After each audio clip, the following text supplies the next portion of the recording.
நம் ஆண்டவராகிய இயேசு கிறிஸ்துவின் அருளும் கடவுளின் அன்பும் பரிசுத்த ஆவியானவரின் நட்புறவும் நம் அனைவரோடும் இருப்பதாக.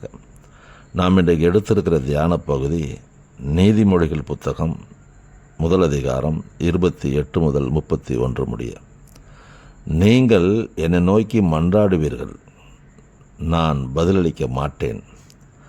ஆவலோடு என்னை நாடுவீர்கள், ஆனால் என்னை காண மாட்டீர்கள். ஏனெனில் நீங்கள் அறிவை வெறுத்தீர்கள், ஆண்டவரிடம் அச்சம் கொள்வதில் உங்களுக்கு விருப்பமில்லை. என் எச்சரிக்கை அனைத்தையும் அவமதித்தீர்கள், நீங்கள் உங்கள் நடத்தையின் பயனை தூய்ப்பீர்கள். எனக்கு அருமையானவர்களே, ஆண்டவராகிய கடவுள் இன்றைக்கு நமக்கு ஒரு மிகப்பெரிய எச்சரிக்கை செய்தியை கொடுக்கின்றார். ஒவ்வொரு நாளும் பல விதமான செய்திகளை கொடுக்கிறவராக இருந்தவர். ஆறுதல் செய்தி, அரவணைக்கும் செய்தி, அன்பு செய்தி என்று பல செய்திகளை கொடுத்த ஆண்டவர் இன்றைக்கு நமக்கு ஒரு எச்சரிக்கை செய்தியை கொடுக்கின்றார். என்ன எச்சரிக்கை?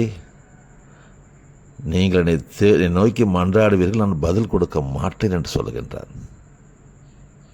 இந்த ஆண்டவர் தான் கேளுங்கள் உங்களுக்கு கொடுக்கப்படும், தட்டுங்கள் திறக்கப்படும், தேடுங்கள் கண்டடைவீர்கள் என்று சொன்னவர்.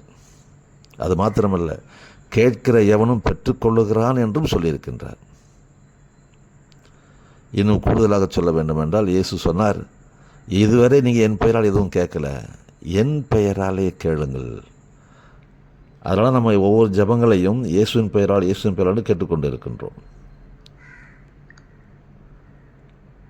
அப்படி ஜபிக்கிற ஜபத்தை எப்படி செய்யணுமா? தூய ஆவியானவரின் துணையோடு செய்யணுமா. ஏனென்றால் நம் ஜபிக்க தெரியாத வேலைகளில் நமக்காக பரிந்து பேசி ஜபிக்கிறவராக இருக்கிறார் பரிசுத்த ஆவியானவர். அவருடைய துணையோடு ஜபிக்க வேண்டும் என்று ஜபத்தை குறித்து பல ஆலோசனை சொல்லியிருக்கின்றார். இவைகளெல்லாம் மையப்படுத்தி பவுல் இன்னும் கூடுதலாக சொல்லுவார், நாம் நினைப்பதற்கும் வேண்டுவதற்கும் மேலாகவே அவர் செய்கிறவர் என்று சொல்லி. அப்படிப்பட்ட ஆண்டவர் இன்றைக்கு நமக்கு ஒரு எச்சரிக்கை செய்தியை கொடுக்கின்றார். நீங்களை நோக்கி மன்றாடுவீர்கள், நான் பதில் கொடுக்க மாட்டேன்.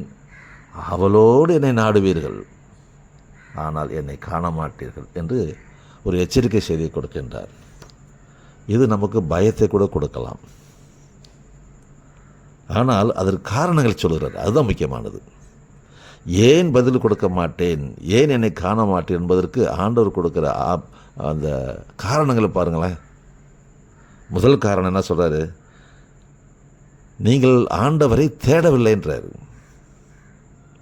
சுயத்தை தேடிக்கொண்டு இருக்கிறீர்கள், உங்களுக்கானதை தேடிக்கொண்டு இருக்கிறார். ரெண்டாவது பார்த்தீங்கன்னா, அவரை நீங்கள் நம்பலை, ஆண்டவரை நீங்கள் நம்பலைன்றார். நம்பாதவங்கள்ட்ட எப்படி ஆண்டவர் செயல்படுவார்?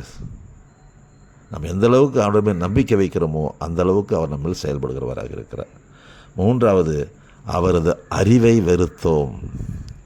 ஆண்டவரை குறித்து அறிகிற அறிவு, இறை வார்த்தைகளை நாம் அந்த அளவுக்கு விரும்பி வாசிக்கிறவர்களாக, அதை தியானிக்கிறவர்களாக, அதை கடைபிடிக்கிறவர்களாக காணப்படவில்லை. அதில் ஆர்வம் இல்லை நமக்கு. 4வது ஆண்டவர் சொல்லுகிறார், ஆண்டவரை நீங்கள் புறக்கணிச்சிட்டீங்கப்பா. அவர் ஒரு பொருட்டாவே நீங்கள் நினைக்கல. அவர் நம்மை ஆளுகிறவர், நமக்கு நன்மை செய்கிறவர், நம்ம கூடவே இருக்கிறார், வழி நடத்துவார். அதை பற்றிலாம் உங்களுக்கு கவலை இல்லை, அது அவர் புறக்கணிச்சிட்டீங்க நீங்கள். கடைசியாக சொல்கிறாரு, என் எச்சரிக்கை அனைத்தையும் அசட்டை பண்ணிட்டீங்க. எச்சரிக்கையை மீறி செய்து அப்போ அவருக்கு கோபம் வருமா வராதா? ஏற்கனவே நீதிமொழிகளை சொல்லியிருக்க 28ஆம் அதிகாரத்தில், இறை வார்த்தைகளை அவமதித்து விட்டு நீ செய்கிற ஜெபத்தை நான் அருவறுத்து தள்ளுவேன் வரை சொல்லியிருக்கிறார். அப்படி எச்சரிக்கை செய்து கொடுத்திருந்தும் கூட நாம் அந்த எச்சரிக்கைகளில் மீறி செயல்படும் பொழுது அவர் என்ன பண்ணுவார்? பதில் கொடுக்க மாட்டேன்னு தான் சொல்லுவார்.